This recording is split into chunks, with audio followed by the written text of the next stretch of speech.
So we move on with our next rock star speaker.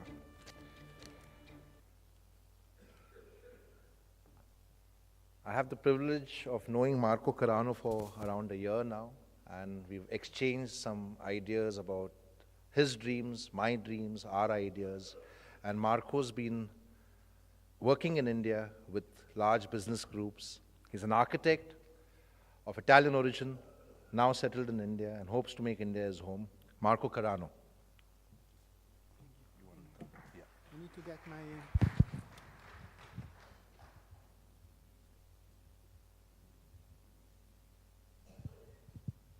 Great. I'm going to talk about the containers of the wonderful ideas we have discussed in the last few days. The container is the city where we live. The city is like a glass of water. You end up to drink the quality of the liquid that you pour in. And with the project I've been working, and with the program, more than a project, I've been working for the last 20 years, which is called Synergy. I try to filter all the bacteria that our cities have, such as negative energy, energy from the individual, and the traditional energy, into something that will make our life better. And the purpose is to remove these bacteria and get into positive energy, social energy, and ecological energy. Architectural debate revolves around major issues, such as safeguarding the environment, developing our cities, and the quality of life of cities' residents. Over the last few decades, the discipline has been dominated by search for a style, for a new form of modernism. Architects expended intellectual resources chasing forms and typologies that meet the requirement of key players in the free market speculative system, those developers basically who guide the growth of our cities. I'm not going to make names, but we all know which are in India as well. Aesthetic values were created in order to control this process and make it readily commercial according to the rules of profit maximization.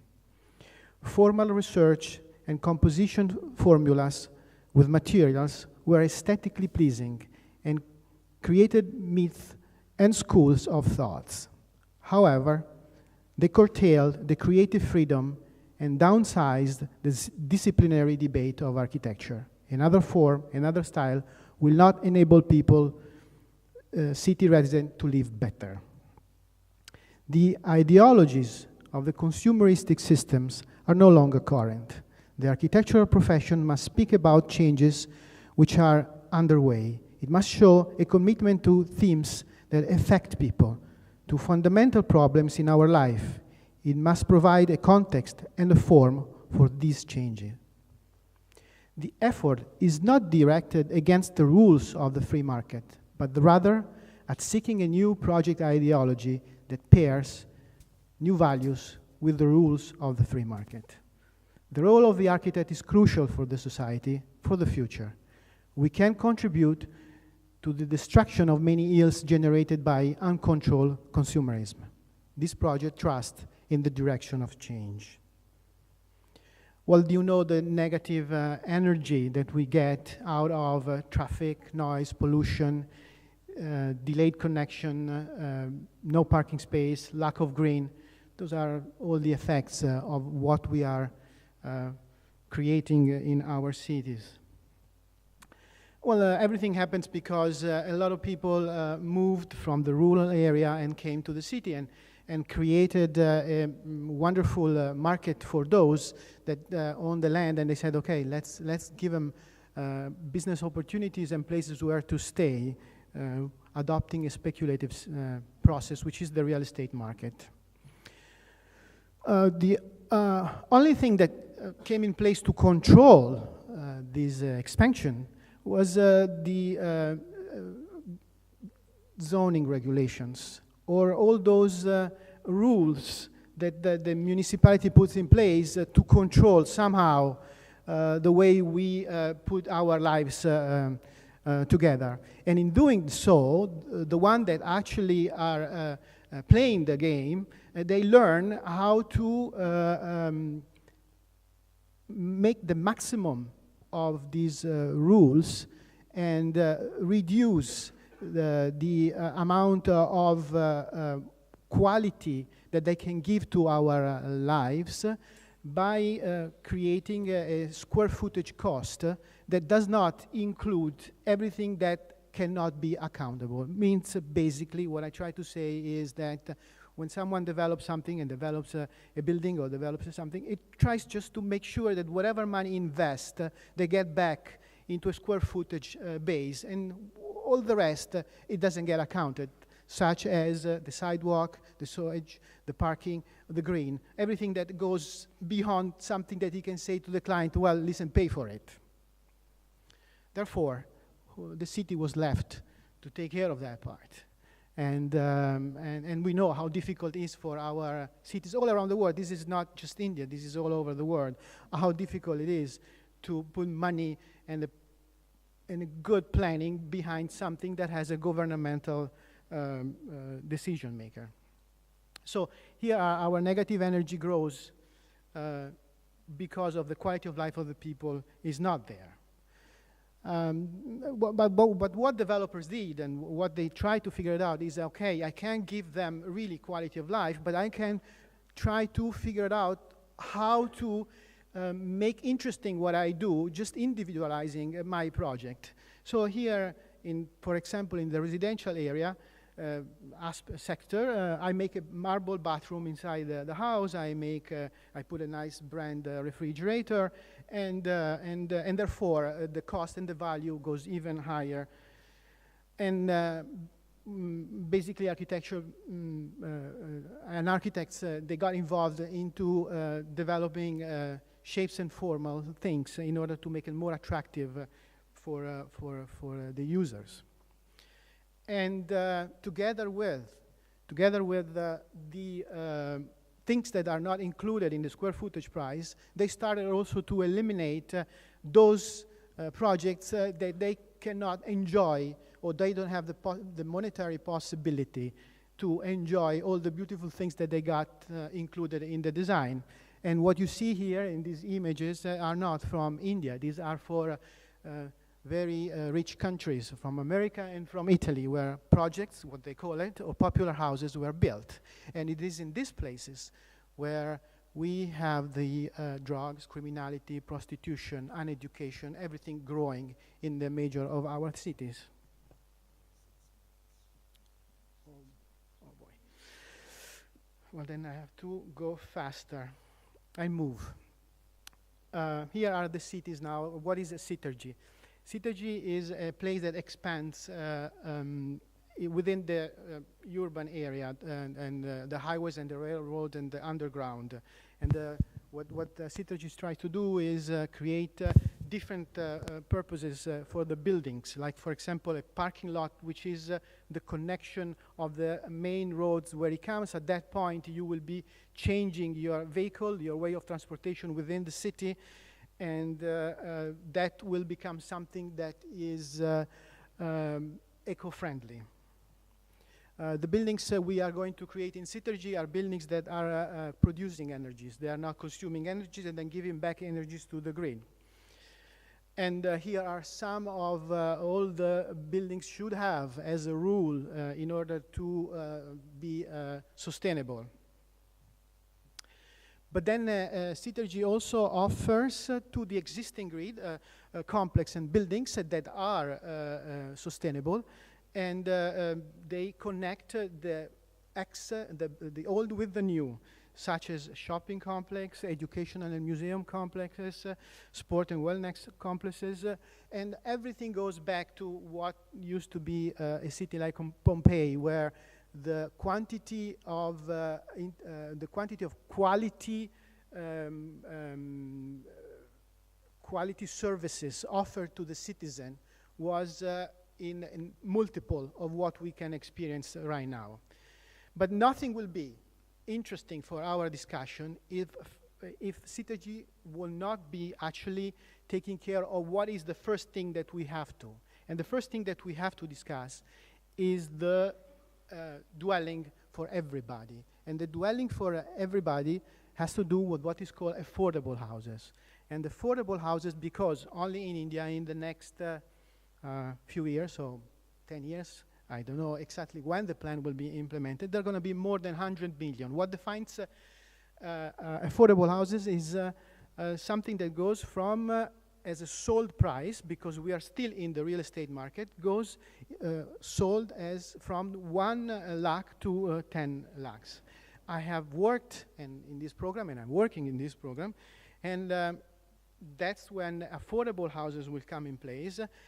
And I have reached a point where I can give to the market houses that they can be built at 600 square foot per 600 rupees per square foot, and with a typology of 30 and 60 square meters, which will make the product available in the range of 4 lakhs to 8 lakhs on the market.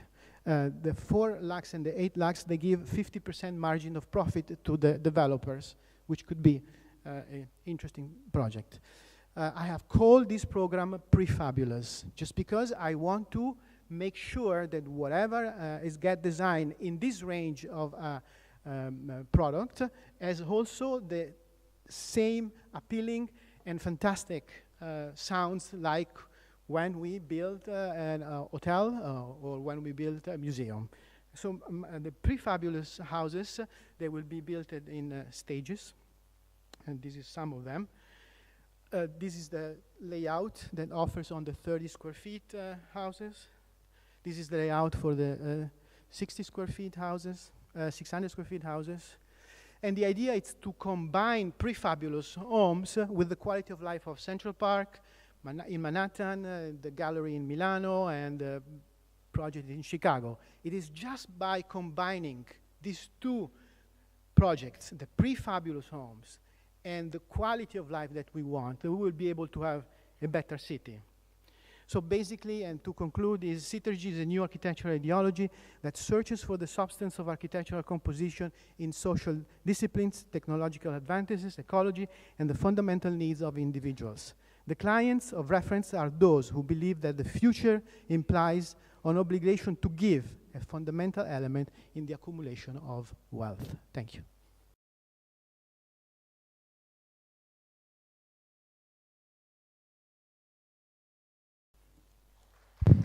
Thank you, Marco.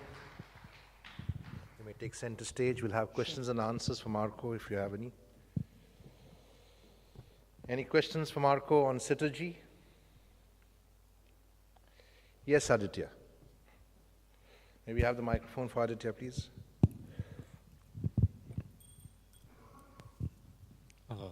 Hi, Marco. Hi.